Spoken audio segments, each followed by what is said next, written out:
여기서 꼭 주의할 점이 있습니다. 중3 학생들이 이제 2학기가 넘어가고 이제 겨울방학 되다 보면은 이제 곧 고등학생이 된다. 그 다음에 이제 고1 내신 첫 중간고사 시험에 대한 불안감 때문에 아직 수능 범위가 전혀 준비가 안 됐음에도 불구하고 너무 일찍 고1 내신 대비만 몰입해가지고 공통수학 원만 계속 반복하는 경우가 많다라는 거죠. 그렇게 되면은 고1까지는 어느 정도 버텨낼 수가 있습니다. 그러나 고2 때부터 급격하게 추락을 하거나 아니면 심지어 수포자가 되는 경우가 생긴다는 거죠. 네, 이번 고등학교 1학년들은 대입만 바뀐 게 아니고 수학 교육 과정도 바뀐 첫 번째 학년입니다. 이번 고등학교 1학년들이 고등학교 2학년이 됐을 때 진도를 어떻게 나가는지 몇 개 학교 조사를 해봤습니다. 그래서 제가 늘 강조하는 게 있습니다. 진학할 학교의 진도표를 반드시 확인해라. 그리고 고교 입학 전에 미리 준비를 해두라 이겁니다. 학교마다 고2 수학 진도가 다 다르다는 겁니다. 고등학교에 입학하면 1학년 첫 중간고사 성적부터 바로 대입 내신에 반영됩니다. 지금 중학교 3학년 학생들에게 남아있는 시간은 고작 몇 개월. 이 짧은 기간이 수학 1등급을 잡느냐 아니면 무너지느냐를 결정합니다. 오늘은 예비고 1 학생들이 반드시 챙겨야 할 핵심 포인트와 고교 학점제 시대에 맞는 준비 전략을 챙겨보겠습니다. 오랫동안 대치동에서 고등학생들을 맡고 계신 수미사 대치관 이영호 원장님 나오셨습니다. 안녕하세요, 원장님. 안녕하십니까. 지금부터 6월 말까지 이 중요한 타임을 놓치면 안 되겠습니다. 네, 중3 학생들은 지금부터 고입 전까지 월별로 어떻게 시간 활용을 하면 좋을까요? 수학은 계통학문인지라 핵심 개념이 비어있다면 그 부분을 꼭 챙기면서 다음 진도를 나가야 하겠습니다. 예를 들면 공수원투에 함수가 구멍이 나 있다면 당장 지수로그 함수라든가 상가함수가 들어가 있는 대수부터 힘들어지게 돼 있고 미적분은 아예 개념 이해 자체가 불가능할 수도 있는 겁니다. 놓친 부분은 꼭 보완하면서 진도를 병행해야 하는 거죠. 학생 상황별로 차이가 있겠으나 우선 크게 3단계로 정리해 드리겠습니다. 지금부터 10월 말까지, 그러니까 10월 말이나 11월 초에 보통 중3 애들이 기말고사를 보니까 이걸 첫 번째 시기라고 보겠습니다. 이때 아직 고등과정에 준비가 좀 늦은 학생이라면 중3학년 2학기 내신 대비보다는 고등수학 진도에 더 많은 시간을 투자해 주시기 바랍니다. 물론 3학년 2학기 내용이 고등과정에 바탕이 되는 부분도 있기 때문에 내신 학습을 완전히 배제하라는 뜻은 아닙니다. 내신 대비에 올인하기보다는 고등과정 예습에 좀 더 주력하라는 뜻입니다. 그 다음에 두 번째는 이제 11월 초중순부터가 되겠죠. 기말고사가 끝난 직후부터 겨울방학에 들어가기 전인 12월 말까지 이때를 두 번째 시기라고 보겠습니다. 이때 기말고사가 일찍 마무리되면서 한 7, 8주 정도의 짜투리 시간이 나올 텐데 전략적 활용이 필요하겠습니다. 겨울방학이 되면 누구나 다 수학 공부에 올인을 하고 열심히 하기 때문에 특히 진도가 너무 늦은 학생들 같은 경우는 이 시기가 만회할 수 있는 기회가 되겠죠. 이 시점을 최대한 잘 활용해 주시기 바랍니다. 그 다음에 제일 중요한 이제 겨울방학이 되겠습니다. 1, 2월 이제 2달 동안이 될 텐데 가장 중요한 이 겨울방학 기간 동안에는 이제 고1 내신 대비를 본격적으로 시작을 해야겠죠. 예를 들어서 심화까지 돼 있는 학생들은 심화 문풀만 할 수도 있는 거고요. 그다음 기본이 탄탄한 학생들은 이제 심화부터 시작할 수 있겠고, 그다음에 기본이 약간 부실하게 돼 있다면 한 중급 정도부터 시작할 수 있겠죠. 이렇게 고1 내신 대비를 본격적으로 시작하면서 1개 또는 2개, 그러니까 능력 되는 학생들한테는 2개 정도까지도 가능할 겁니다. 대수 이상의 수능 범위라든가 선택 과목 진도 수업 병행을 추천합니다. 여기서 꼭 주의할 점이 있습니다. 중3 학생들이 이제 2학기가 넘어가고 이제 겨울방학 되다 보면은 이제 곧 고등학생이 된다. 그 다음에 이제 고1 내신 첫 중간고사 시험에 대한 불안감 때문에 아직 수능 범위가 전혀 준비가 안 됐음에도 불구하고 너무 일찍 고1 내신 대비만 몰입해가지고 공통수학 원만 계속 반복하는 경우가 많다라는 거죠. 그렇게 되면은 고1까지는 어느 정도 버텨낼 수가 있습니다. 그러나 고2 때부터 급격하게 추락을 하거나 아니면 심지어 수포자가 되는 경우가 생긴다는 거죠. 그래서 선행의 모든 것을 결정짓는 건 아니지만 매우 중요한 이유가 바로 여기에 있습니다. 고1 내신 대비는 너무 서두르지 마시고 반드시 겨울방학 그때부터 집중하는 게 가장 효율적이라고 볼 수 있습니다. 왜냐하면 수능 수학은 공통수학 1, 2가 아니라 물론 거기 기본 바탕은 돼야겠지만 2학년 과정이 고2 대수부터 본격적으로 출제되기 때문입니다. 또 흔히 또 이제 주의할 점이 공통수학 1, 2가 심화까지 완벽하게 되어 있지 않으면 대수 이상의 과정을 따라갈 수 없다라고 하는 말을 가끔 들으실 겁니다. 꼭 그렇지만은 않습니다. 공수 1, 2의 기본 개념만 탄탄하게 잡혀 있다면 대수 이상의 과정도 충분히 무리 없이 따라갈 수 있습니다. 네, 그러면 학생 케이스별로 수미사 시간표 활용법도 소개를 해주시기 바랍니다. 핵심은 본인 약점 채우기와 진도 선형의 균형입니다. 수미사 예비고일 시간표는 학생 수준에 맞춰 수준별 과정별로 맞춤 조합이 가능합니다. 예를 들어서 공수원투에 함수가 부족하다면 공수원투를 다 할 필요가 없잖아요. 맞춤반에서 함수 파트만 봉헌을 하면서 정석 또는 센 수학으로다가 대수를 병행한다거나 또는 대수 부분에서 삼각함수만 좀 취약하다면 삼각함수 그 부분만 복습하면서 미적원 기본을 함께 할 수도 있겠죠.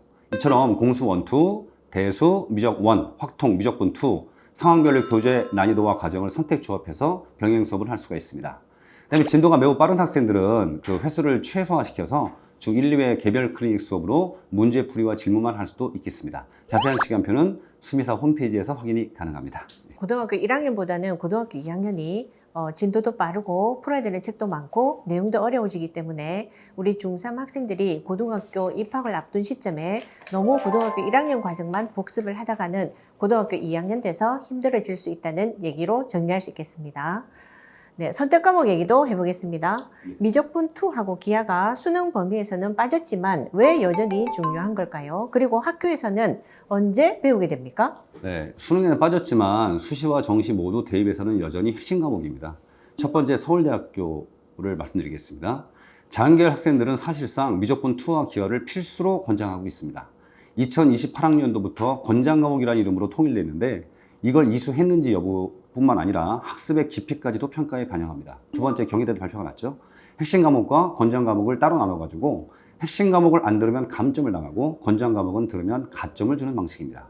세 번째, 주요 다른 거의 대부분 이공계 학생 대학들도 대부분 서울대와 비슷한 움직임을 보이고 있습니다. 특히 미적분2는 핵심 과목으로 지정되는 경우가 많습니다. 기하는 일부 과에서만 같은 대학 내부에서도 일부 과에서만 필수지만 절대 무시할 수가 없겠죠. 네, 정리하자면 수능에는 안 나오지만 서울대 포함 상위권 대학들은 미적분2와 기하를 여전히 주요한 과목으로 반영한다는 겁니다. 그럼 목표가 이공계 최상위권이라면 고입 전에 어디까지 예습하는 걸 추천하실까요? 문제는 학교마다 고입 수학 진도가 다 다르다는 겁니다. 예를 들어서 어떤 학교는 2학년 1학기 때 대수 플러스 기하를 나가게 되고요. 2학년 2학기 때는 미적원과 확통을 나가게 됩니다. 이런 경우에는 이제 고등학교 2학년이 수학 폭탄이 되는 거죠, 이제. 또 어떤 다른 학교, 그러니까 예를 들면 이제 자사고 중에서도 특히 이제 여기 진도가 좀 빠른 일부 학교가 있습니다. 말씀 안 드리겠습니다만 1학기 때 대수 미적분 1을 나가는 경우가 생겨요. 그다음에 2학년 2학기 때 확통하고 미적분 2를 나가게 되는데, 그러니까 거의 다 끝내놓고 이제 3학년 때 수능 준비에 올인하라는 얘기겠죠. 그렇지만 그 의도는 좋지만 2학년 이제 1년 내내 수학 진도에 완전히 이제 시달릴 수밖에 없는 구조가 되겠습니다. 물론 좀 느린 일반 학교 같은 경우는 2학년 1학기 때 딱 대수만 나가고요. 2학기 때 미적 원만 딱 나가게 돼 있고 3학년 1학기 때 이제 수능 마지막 과목인 확통과 그다음에 선택 과목인 미적2나 기하 중에 선택 과목을 또 이제 병행하기도 하는데, 하지만 고3 이제 수능까지 챙겨야 되고 여러 가지 이제 과학 사회까지 챙겨야 되는 그런 상황인데 이 수학 두 과목을 갖다가 선행 없이 내신 준비를 한다는 거, 그다음에 또 수능 준비까지 한다는 건 사실상 불가능에 가깝다고 볼 수 있습니다. 그래서 제가 늘 강조하는 게 있습니다. 진학할 학교의 진도표를 반드시 확인해라. 그리고 고교 입학 전에 미리 준비를 해두라, 이겁니다. 나는 지금부터 너무 달려도 도저히 겨울방학 때까지 미적2를 나갈 수가 없다. 그러니까 선행 진도가 느린 학생들도 절망할 수가 있는데 그럴 필요는 절대 없다는 말씀을 드리고 싶습니다. 아까 말씀드렸듯이 선행이 매우 중요하지만 수학 성적의 전부를 말하지는 않습니다. 느린 현 시점에서 얼마나 효율적인 계획을 세우고 실천하느냐에 따라서 충분히 만회할 기회가 있습니다. 네, 이번 고등학교 1학년들은 대입만 바뀐 게 아니고 수학 교육 과정도 바뀐 첫 번째 학년입니다. 이번 고등학교 1학년들이 고등학교 2학년이 됐을 때 진도를 어떻게 나가는지 몇 개 학교 조사를 해봤습니다. 그런데 어떤 학교는 고등학교 2학년 1학기에 대수가 아닌 미적분 1하고 확통을 먼저 하고 고등학교 2학년 2학기에 대수와 미적분 2를 나가겠다는 학교도 있습니다. 고등학교 2학년부터는 고등학교 1학년 때와는 비교가 안 되는 속도로 진도를 나가니까 미리 준비가 되지 않는 학생은 불리할 수밖에 없는 구조겠습니다. 최근 고등학교 1학년 자퇴 상담도 늘어나고 있다는 소식입니다. 맞습니다. 이거 내신 5등급제 시행 후에 이제 폭이 넓어지다 보니까 정시에서 내신을 반영하는 대학들이 또 늘어나게 됐죠. 그러니까 내신 한 번만 딱 삐끗해버리면 수시랑 정시가 모두가 힘들어지게 되는 상황이 올 수가 있다는 거죠. 따라서 검정고시를 본 다음에 수능으로 승부 보려는 학생들이 늘고 있습니다. 세특이라든가 수행평가라든가 내가 또 별로 이렇게 들을 필요가 없는, 그러니까 대학 입시에 별로 도움이 안 되는 수업까지 들어오면서 막 시간이 좀 낭비한다, 이런 학생들도 많이 생기는 것 같습니다. 이 때문에 전략적인 고교 선택은 그 어느 때보다도 상당히 중요해졌다고 볼 수 있습니다. 네, 그럼 학생 입장에서는 고교 시절이라는 게 없어지는 건데 슬픈 현실인 것 같습니다. 고교 학점제 수정안에 대한 얘기가 많습니다. 내신을 절대평가하겠다는 얘기들도 나오고 있습니다. 만약에 내신이 절대평가로 바뀐다면 어떨까요? 네, 아마도 명문고 쏠림이 다시 심해질 것 같습니다. 내신 변별력이 떨어지니까 결국 대학들은 대학별 고사 비중을 높이거나 수시에서 수능 최저를 그 기준을 높일 가능성이 더 커진다고 볼 수 있겠죠. 이처럼 내신 완전 절대평가는 일반고에서는 절대 희소식이라고 볼 수 없기 때문에 아마도 내신 절대평가 절대 쉽게 결정하기는 힘들 것 같습니다. 고교 학점제 수정안에 대한 얘기가 계속 나오고 있기 때문에 예의주시하시고 발표하는 내용에 따라서 그때그때 대처하시기 바랍니다. 네, 원장님 그러면 오늘의 결론도 정리해 주시기 바랍니다. 지금이 골든타임입니다. 수학은 단거리 달리기가 아니고 마라톤처럼 장기 레이스이기 때문에 모든 어떤 상황이 닥쳐도 일일비하지 마시고 꾸준히 준비하는 학생이 결국 1등급을 가져갈 겁니다. 지금부터 고등학교 입학 전까지 기초부터 심화까지 저희 수미사와 함께 하신다면 수학 1등급 현실로 만들 수 있습니다. 핵심은 하나입니다. 제도는 바뀔 수 있지만 실력은 변하지 않습니다. 고교 학점제가 유지가 되든 바뀌든 내신이든 수능이든 수학 실력은 절대 배신하지 않습니다. 혼란스러운 지금 이 시기일수록 더더욱 탄탄한 기본 실력과 꾸준한 학습 태도가 중요하겠습니다. 저희 수미사가 함께 하겠습니다.